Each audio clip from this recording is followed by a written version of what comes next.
I am the light of the world. Welcome to CITAM Church Online.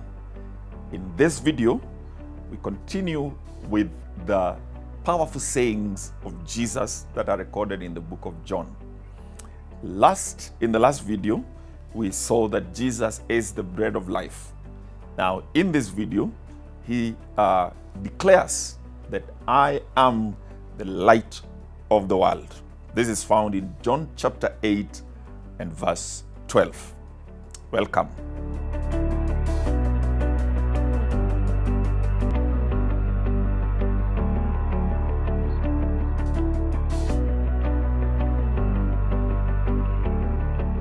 Have you ever been in a very dark environment?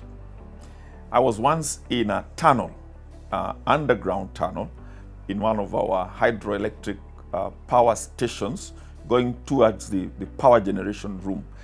And the lights went off. And it was a whole group of us, students in high school. And I can tell you, I was scared because I've never been here before.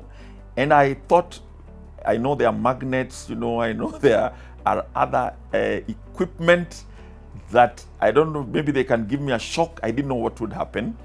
And thank God the lights came back after a short while, and we were very happy because now we can see where we are going, we can see where our friends are, we can see where our teacher is, and we are more comforted and able to relax.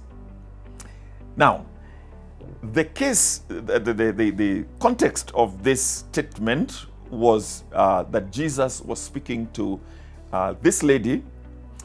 Rather, people had brought this lady to Jesus and saying that she had been caught in the act of adultery and they wanted to kill her.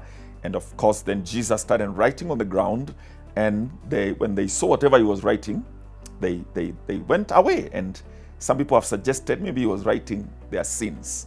And when they saw that he knows where they have been, they left the woman. And then Jesus says, "Doesn't no one condemn you?"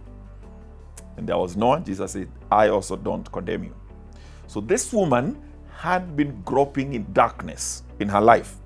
She had been looking for meaning. She had been looking for pleasure. She had been looking perhaps for financial sustenance, and ended up in an act of adultery. And it nearly cost her life, were it not for Jesus who came on the scene. So there are times when we are lost in this world. We don't know where we are going. We make the wrong choices and we end up so confused and so lost. And Jesus comes and says, "I am the light of the world." Now you remember at the beginning, when the world was created, when God made the world, the first thing actually he did is to create light, because light is the one that shows us the way. The interesting thing is that Jesus is light himself. He could see where the woman has been. He could also see the condition of the hearts of those who are trying to accuse him. So Jesus knows about me, and he knows about you. He knows where you've been. He knows things about you that no one else knows. And here's the good news.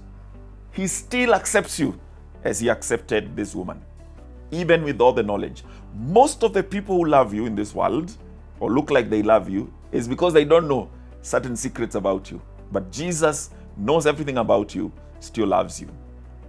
But there's something else about him being the light. Being the light means that he guides you. He actually protects you by revealing certain things to you. If you walk with Jesus, there are times he'll tell you, "Do not board this public vehicle." There are times he'll tell you, "Do not go to this and this place," because he can see what you cannot see. Now, the other thing about light is that it dispels darkness. And so there are forces sometimes around us meant to injure us from Satan.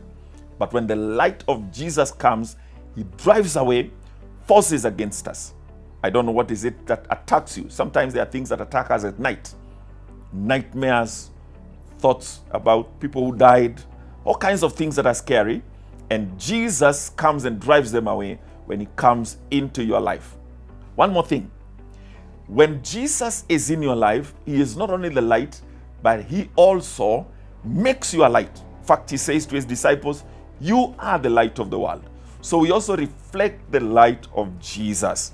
And whenever we go, we bring joy, we bring peace, we bring guidance, we bring wisdom, and we bring the favor of God upon the places where we find ourselves. And therefore, I advise you, if you have not received Christ into your life as Savior and Lord, to consider making Him your Lord. This has been CITAM Church Online with me, Jotham Munene from CITAM Gong, and I'm delighted that you joined us. I want to invite you to send us comments, questions, further discussion that you'd like us to have on the contacts listed below. Thank you once again, and God bless you.